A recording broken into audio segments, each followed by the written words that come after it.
Now, the war of words between the Congress and TMC has escalated further. Today, TMC once again reiterated Party Supremo's statement that there is no UPA.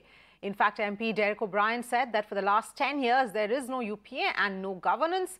Meanwhile, Congress mounted a scathing attack on West Bengal Chief Minister, accusing her of buying MLAs. In fact, senior Congress leader Adhir Ranjan went on to say that Mamata is a mouthpiece of PM Modi.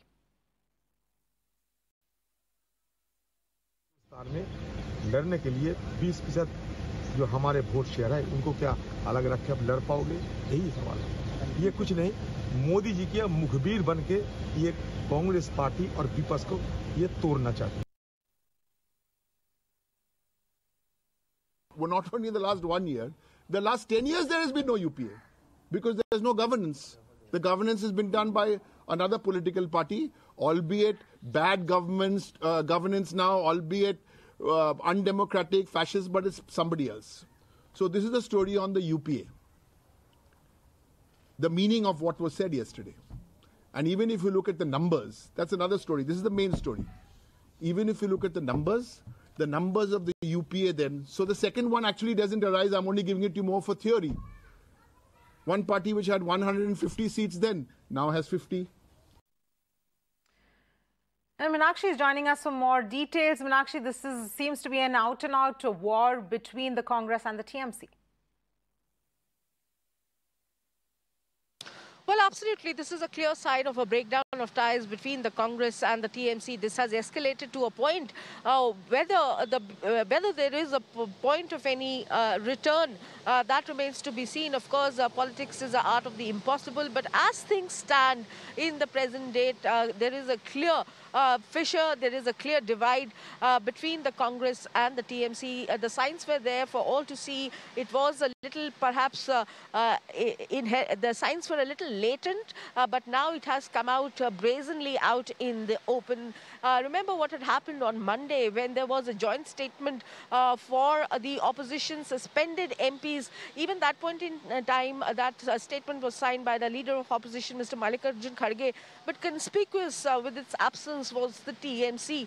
It had deliberately stayed away from that statement. Of course, later we saw the TMC join ranks at the protest site before the Gandhi statue inside Parliament premises. But be that as it may, even yesterday we saw clear signs coming from TMC Supremo Mamata Banerjee after her discussions with Sharad Pawar. And we saw the tone and tenor with which she clarified about there not being a UPA. So there is a clear drive on the part of the TMC to enhance its pan-India presence. Mamata Banerjee clearly has a very strong message, be that Goa, be that the developments in Meghalaya that we have seen over the past, some days that have gone by.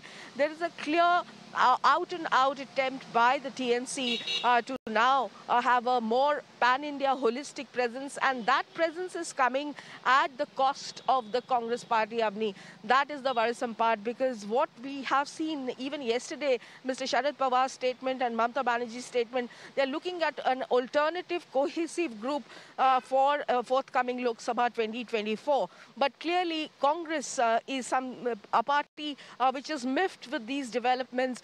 We have seen Adhir Ranjan today speak out, and Randeep Singh Surjewala mincing no words when there was a special briefing being conducted at the Parliament House earlier in the day, where Randeep Singh Surjewala was drawing parallels between Prime Minister Modi's style of functioning and Mamata Banerjee's style of functioning. So clearly Congress is miffed with these developments, and with the escalation of the row, there is no sign that this fissure is going away anytime soon. And this is a clear indication. All these events that have played out over the past week, beginning Monday and even earlier, now, while the message was latent, now it is brazenly out in the clear, the divide between the TMC and the Congress party.